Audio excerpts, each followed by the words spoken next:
I think I messed up. I need $100 by tomorrow. Here's how I'm gonna do it. First up, gig work. Platforms like TaskRabbit can connect you with people who need tasks done. Good with a hammer? Sign up.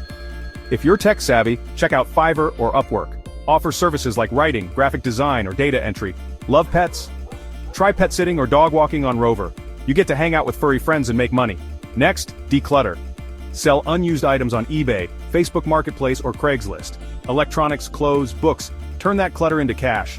Online surveys and testing are another easy option. Websites like Swagbucks and User Testing pay you for your opinions and feedback. Offer local services. From yard work to car washing, there's always someone who needs a helping hand. Got a car? Drive for Uber, Lyft, or deliver food with DoorDash. A few hours can add up quickly. Rent out your stuff. Platforms like Turo or Fat Llama let you earn by renting your car or equipment.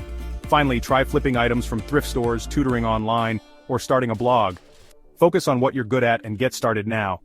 Your $100 is just waiting for you.